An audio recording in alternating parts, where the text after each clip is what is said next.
بسم الله الرحمن الرحيم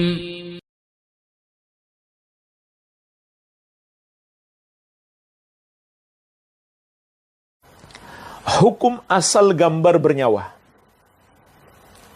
Maka ketahuilah jemaah sekalian, secara hukum asal dan secara global, ulama Islam dari seluruh mazhab tidak ada perbedaan pendapat bahwa membuat gambar bernyawa adalah hukumnya haram dan termasuk dosa besar.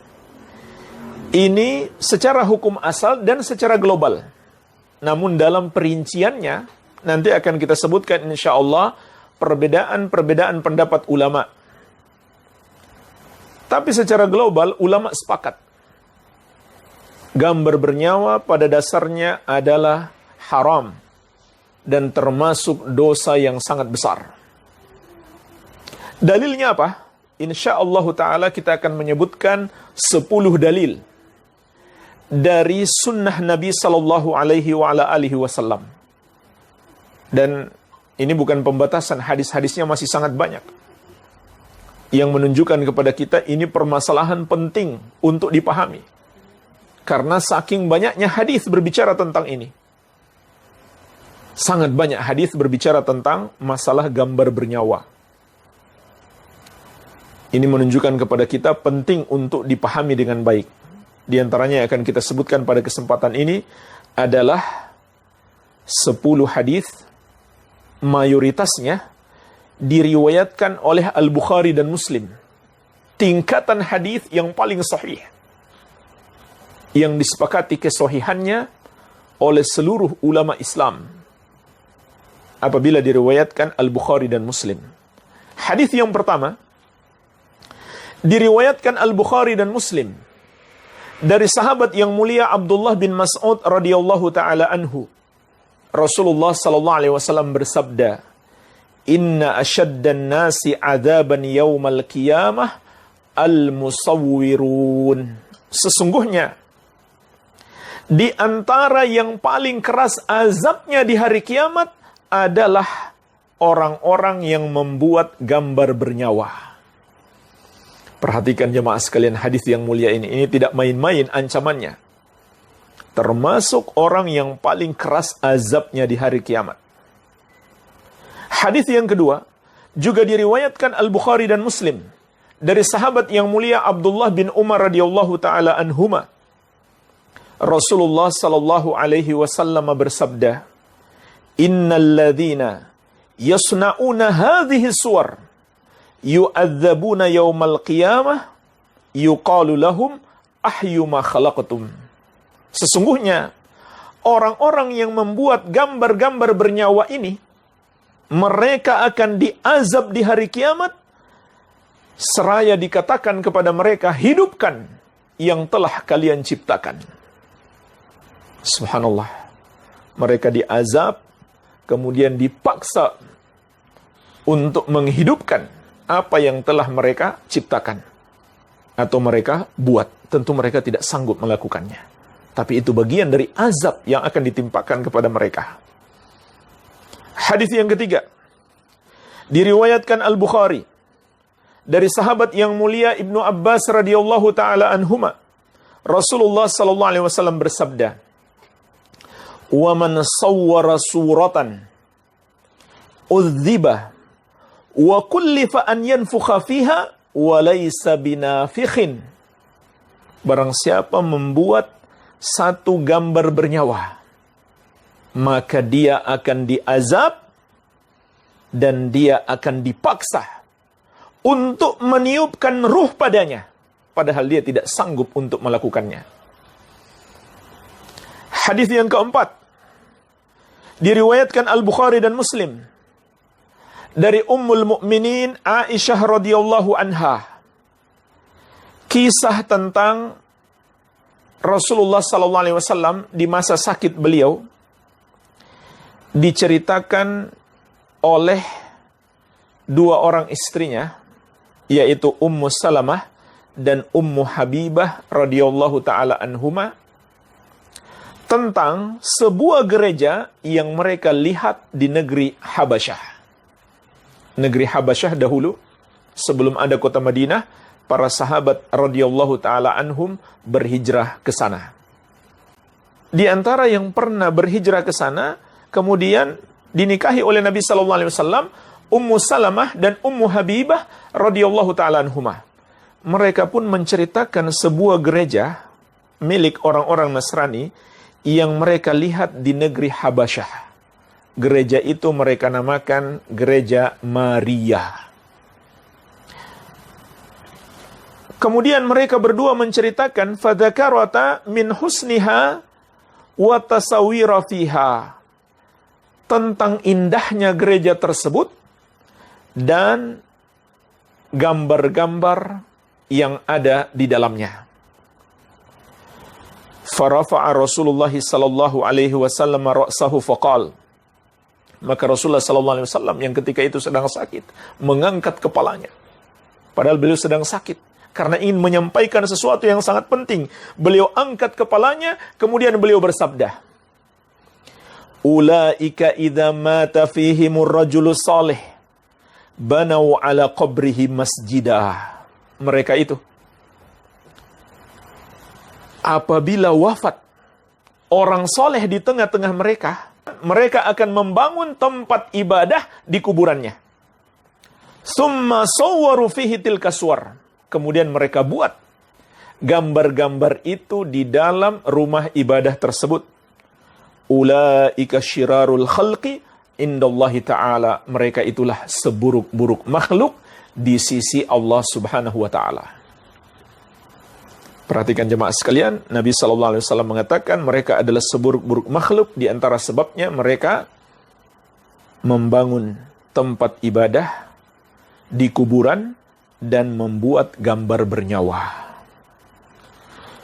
Hadis yang kelima juga diriwayatkan Al-Bukhari dan Muslim dari Ummul Mukminin Aisyah radhiyallahu anha. Beliau menceritakan, qadima Rasulullah sallallahu alaihi wasallam min safarin ma wa qad satartu sahwatan li bikiramin fihi tamathil. Rasulullah sallallahu alaihi wasallam baru saja datang dari sebuah perjalanan. Dan di rumah, aku telah menutup sekat di rumah dengan sebuah kain hijab. Pada kain itu ada lukisan-lukisan gambar bernyawa. Falamma ra'ahu Rasulullah sallallahu alaihi wasallam talawwana wajhuhu. Ketika Rasulullah sallallahu alaihi wasallam melihat lukisan tersebut, berubah warna wajah beliau. Artinya beliau marah. Wa qala ya Aisyah. Kemudian Nabi sallallahu alaihi wasallam mengatakan, wahai Aisyah, asyaddun nasi adzaban yaumal qiyamah alladzina yudahuna bi khalqillah. Di antara yang paling keras azabnya di hari kiamat adalah orang-orang yang menyaingi ciptaan Allah. Yaitu dengan cara membuat gambar-gambar bernyawa. Mereka disebut orang-orang yang mencoba untuk menyaingi ciptaan Allah. Faqalat, kata Aisyah radhiyallahu anha, faqata'naha faja'alna minha wisadatan aw wisadatain. Kami pun mencopot, memotong kain tersebut, lalu kami jadikan satu bantal atau dua bantal. Wa fi riwayatin qalat, dalam riwayat yang lain, Aisyah radhiyallahu anha berkata, dakhala Rasulullah sallallahu alaihi wasallam wa fil baiti kiramun fihi suwar fatalawwana wajhuhu. Rasulullah sallallahu alaihi wasallam masuk ke rumah, dan di rumah ada kain yang padanya ada gambar-gambar bernyawa. Maka berubah wajah beliau sallallahu alaihi wasallam. Artinya beliau marah. Summa tanawala sitr fahatakahu. Kemudian beliau ambil kain hijab tersebut, lalu beliau robek. Beliau rubah fungsinya untuk menghilangkan gambar bernyawa yang ada tersebut, yang ada di situ. Waqal, dan beliau bersabda, min asyaddin nasi adzaban yaumal qiyamah alladzina yusawwiruna hadhihi suwar. Di antara yang paling keras azabnya di hari kiamat adalah yang membuat-buat gambar-gambar bernyawa ini. Ini hadis yang ke-5. Hadis yang ke-6 diriwayatkan Al-Bukhari dan Muslim dari sahabat yang mulia Abu Talhah radhiyallahu anhu. Rasulullah sallallahu alaihi wasallam bersabda, "La tadkhulul malaikatu baitan fihi kalbun wala tasawir." Para malaikat tidak akan memasuki sebuah rumah yang di dalamnya ada anjing dan ada gambar-gambar bernyawa. Dua hal yang dilarang di dalam rumah. Tidak boleh ada di dalam rumah. Apa akibatnya kalau ada dalam rumah? Malaikat tidak mau memasuki rumah kita. Para ulama menjelaskan maksud malaikat di sini adalah malaikatur rahmah. Para malaikat yang Allah tugaskan untuk menebarkan rahmat. Jadi jemaah sekalian, jangan kita sendiri yang menghalangi rahmat Allah masuk ke rumah kita. Kita sendiri yang menghalangi malaikat masuk ke rumah kita. Kalau malaikat nggak masuk, siapa yang masuk? Setan-setan. Jadi, ini diantara bahayanya dijelaskan dalam hadis yang mulia ini. Dan di sini juga kita bisa memetik pelajaran. Mengapa malaikat tidak mau masuk? Karena ada maksiat. Maka kita khawatir ini berlaku untuk semua maksiat. Apalagi kalau maksiatnya lebih besar. Maka kita sama saja menghalangi malaikat rahmat masuk ke rumah kita. Maksiat-maksiat yang lain kita juga harus khawatir. Ada musik-musik misalkan. Atau maksiat yang lainnya. Ini akan membuat malaikat rahmat tidak mau memasuki rumah kita. Ini yang ke-6. Yang ke-7. Juga diriwayatkan Al-Bukhari dan Muslim. Dari seorang tabi'in, Sa'id bin Al-Hasan. Sa'id bin Al-Hasan. Qala, beliau menceritakan. Ja'a rajulun ila ibni Abbasin radhiyallahu ta'ala anhumah.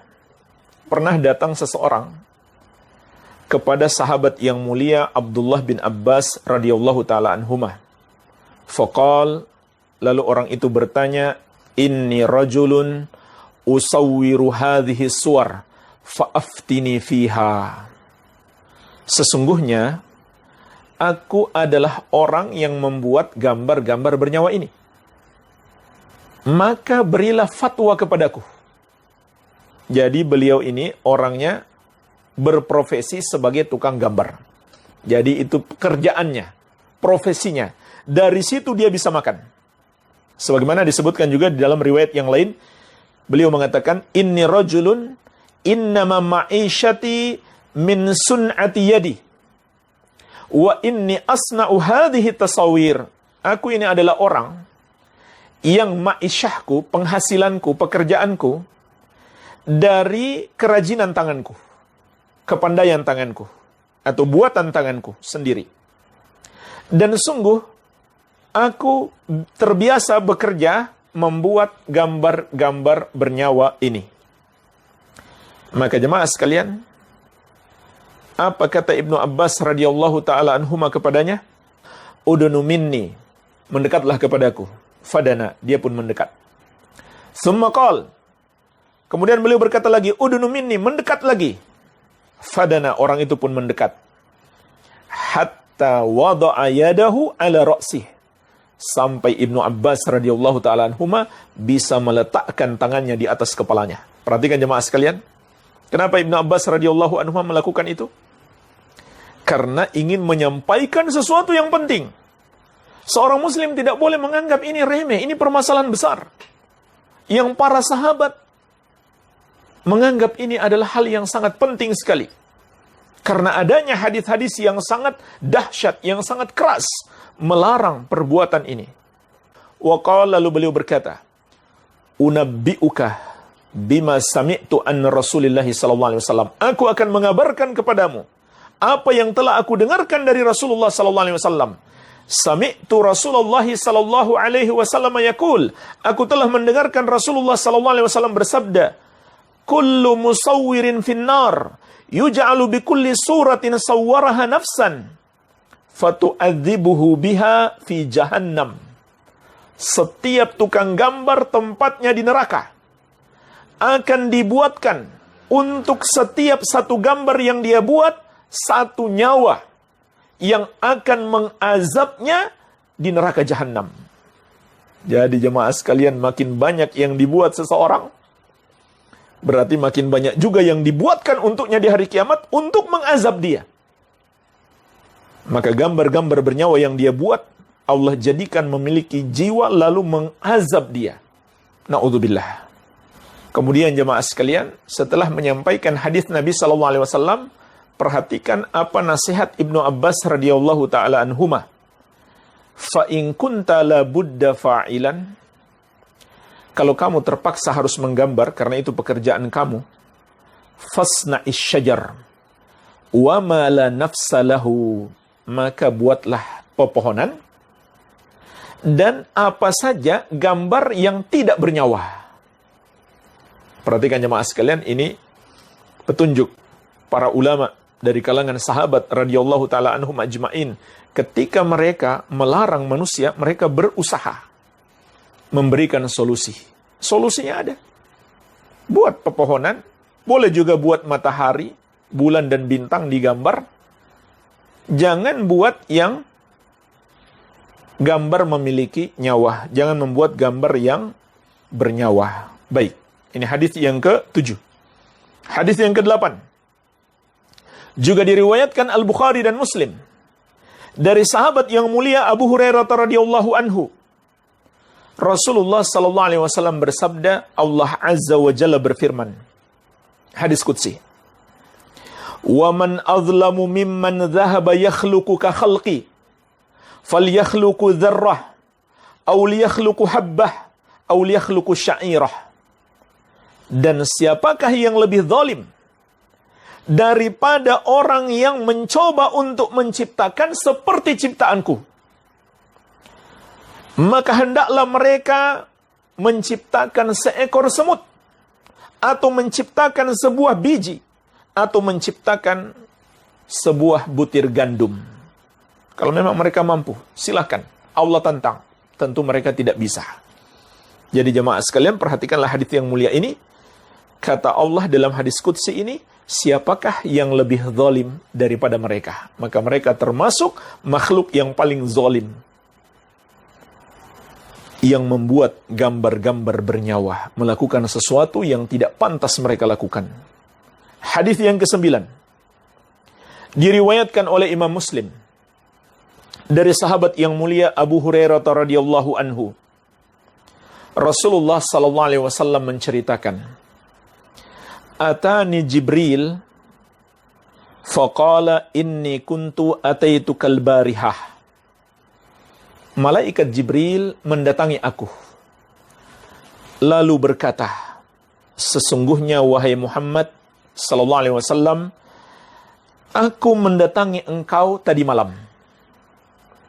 Falam yamna'ni an akuna dakhaltu alaikal baital ladzi kunta fihi. Tidak ada yang menghalangi aku memasuki rumah yang engkau berada di dalamnya, illa annahu kana fi babil bait timthalu rijalin. Bahwasanya di pintu rumah ada gambar bernyawa dalam bentuk manusia laki-laki.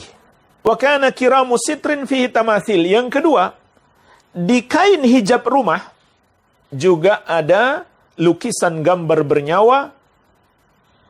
Wa kana fil baiti kalbun. Dan yang ketiga, di rumah itu juga ada anjing. Kemudian lihat apa perintah malaikat Jibril alaihi salam. Jadi malaikat Jibril nggak mau masuk rumah itu, padahal di dalamnya ada Rasulullah sallallahu alaihi wasallam. Bayangkan jemaah sekalian, bagaimana lagi dengan rumah kita? Di rumah yang padanya ada Rasulullah sallallahu alaihi wasallam, malaikat Jibril nggak mau masuk. Karena adanya kemungkaran yang ketika itu Rasulullah sallallahu alaihi wasallam mungkin belum menyadari. Tapi malaikat Jibril yang mengetahui, beliau tidak mau masuk. Lalu malaikat Jibril menyampaikan kepada Rasulullah SAW apa yang harus beliau lakukan terhadap 3 kemungkaran itu. Kata beliau, kata malaikat Jibril, famur bira'sit timthal falyuqta'. Maka perintahkan wahai Muhammad sallallahu alaihi wasallam, kepala gambar bernyawa atau patung manusia laki-laki itu hendaklah dicopot, kepalanya dilepaskan. Wamur bisitri fayuqta', dan perintahkan kain yang ada gambar bernyawa juga digunting, dipotong untuk dihilangkan gambar bernyawanya. Faja'ala minhu wisadatain manbudhatain. Maka Nabi sallallahu alaihi wasallam kemudian menjadikan dari kain yang ada gambar bernyawanya tadi itu 2 bantal yang terpisah. Baik, ini yang ke-9. Kisah kedatangan malaikat Jibril alaihissalam kepada Rasulullah sallallahu alaihi wasallam yang akhirnya beliau tidak memasuki rumah yang padanya ada gambar bernyawa. Begitu pula ada anjing. Iya. Dan apa yang diperintahkan oleh malaikat Jibril kepada Rasulullah sallallahu alaihi wasallam. Tentu malaikat Jibril memerintahkan kepada beliau sesuai dengan apa yang Allah perintahkan. Karena beliau bertugas menyampaikan wahyu. Hadis yang ke-10. Ini hadis yang terakhir yang bisa kita sampaikan di malam hari ini. Diriwayatkan Imam Muslim dari tabi'in yang mulia Abul Hayyaj Al-Asadi rahimahullahu taala.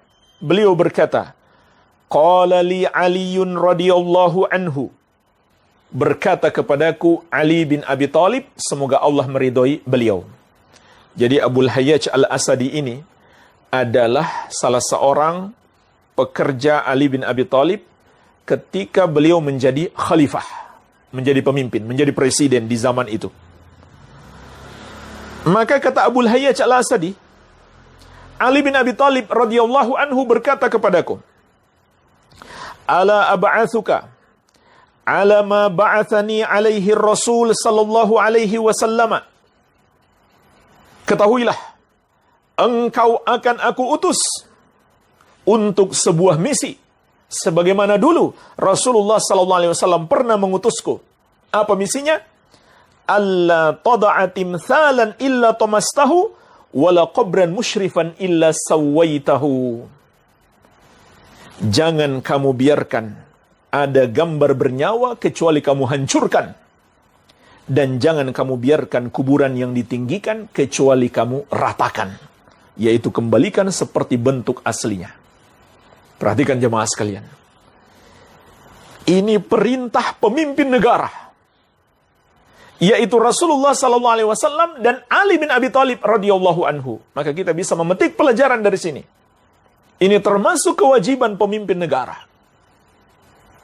Menghancurkan patung-patung atau gambar-gambar bernyawa dan mengembalikan kuburan-kuburan yang ditinggikan seperti semula. Seperti aslinya sebelum dibangun.